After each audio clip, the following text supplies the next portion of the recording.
People who do not speak excessively are often misunderstood as distant or passive, yet psychologically they are anything but empty. Their silence usually comes from an inner security that does not depend on constant external confirmation. While many feel an unconscious urge to prove their existence through words, the quiet individual has already established a sense of self within. They do not rush to fill every pause, because they are not afraid of what silence might reveal. In Jungian terms, their ego is not constantly seeking reinforcement from the outer world. It is rooted in an inner dialogue that is already rich and alive. Such a person knows who they are without needing to announce it. Their identity is not constructed in the moment of speaking, but in the long process of reflection, observation, and self-confrontation. This inner anchoring creates a calm that does not need to be displayed, and a confidence that does not need to be defended. They speak when there is something real to say, not when anxiety demands noise, and in a world addicted to constant expression, this quiet self-possession becomes a form of psychological strength. The question is not whether you speak enough, but whether your silence is strong enough to hold your truth. Those who speak little are often not withholding, they are selecting.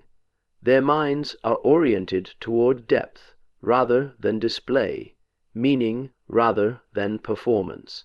Where many feel compelled to think out loud, they think inwardly first, allowing ideas to mature before releasing them into the world.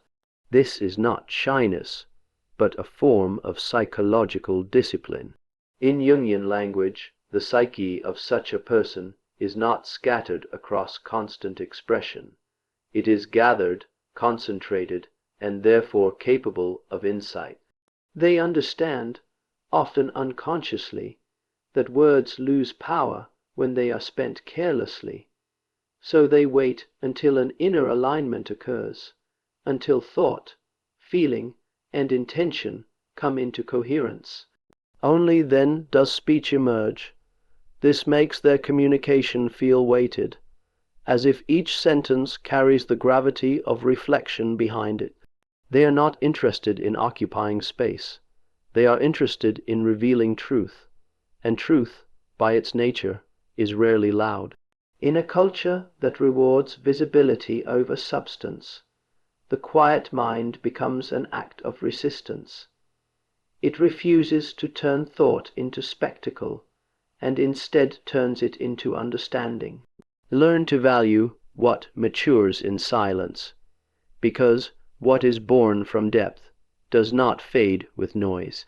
There is also an emotional intelligence hidden in those who do not feel the need to speak constantly. Much of excessive talking is not about communication, but about discharge, the urgent need to release tension, anxiety, or unprocessed feeling.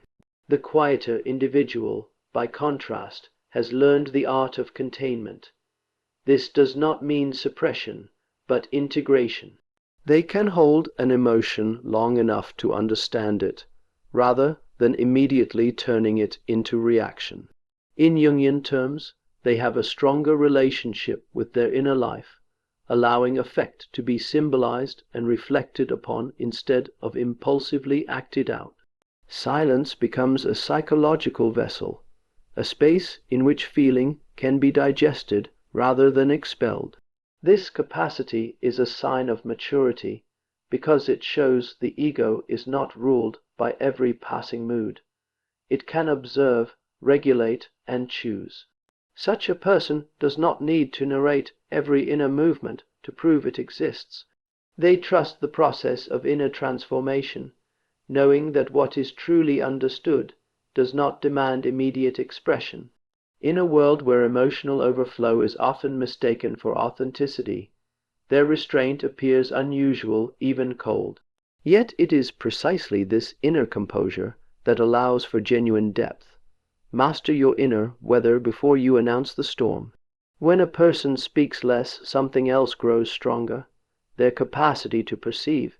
Attention that is not consumed by the effort to perform through words becomes available for listening, for sensing, for reading the subtle movements of the psyche in others.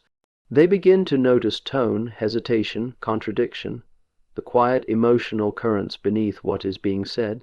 In Jungian terms, they are attuned not only to the conscious message, but to the unconscious atmosphere that surrounds it. Such individuals often feel the mood of a room before they understand it intellectually. This is because their silence has trained them to observe without immediately interfering. While the talkative mind is busy asserting itself, the quiet mind is receiving. It learns the language of pauses, of facial expressions, of shifts in energy. This makes their understanding of people more holistic, less literal, and therefore more psychologically accurate. They are not merely hearing words, they are listening to the soul behind them. And when they eventually respond, they often touch what truly matters, because they have been in dialogue with the unspoken. In a culture that confuses volume with awareness, this deep listening becomes a rare form of wisdom. Learn to hear what is not said, for there the deepest truths are waiting. Many people speak not because they have something to say, but because silence makes them uneasy. The quiet individual is different. They are not driven by the collective anxiety that treats emptiness as a threat and constant conversation as a form of safety. Psychologically, this reveals a certain independence from the emotional climate of the group. They do not feel compelled to synchronize their inner state with the noise of the crowd. In Jungian terms, they are less possessed by the collective psyche and more rooted in their own inner position.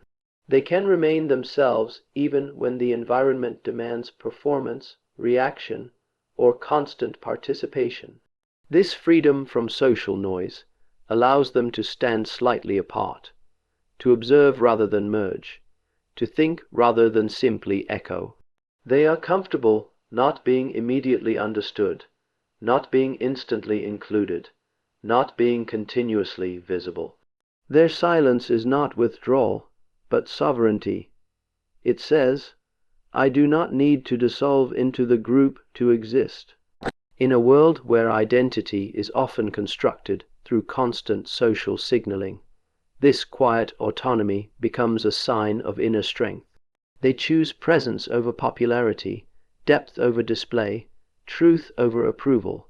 Free yourself from the fear of quiet, and you free yourself from the need to be ruled by the crowd.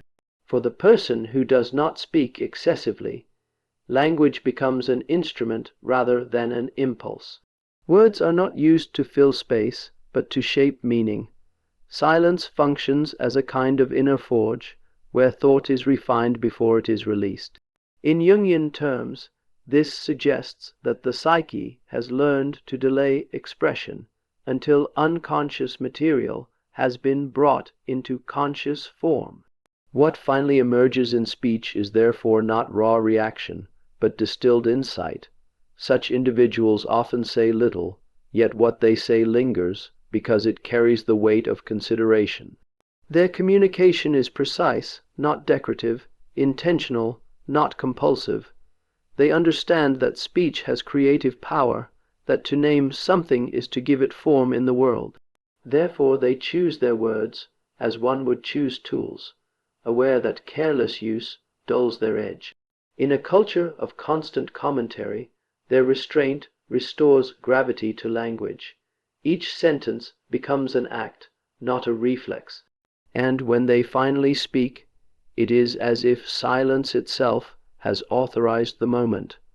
Let your words be born from stillness, and they will carry the power to move minds, not merely fill ears.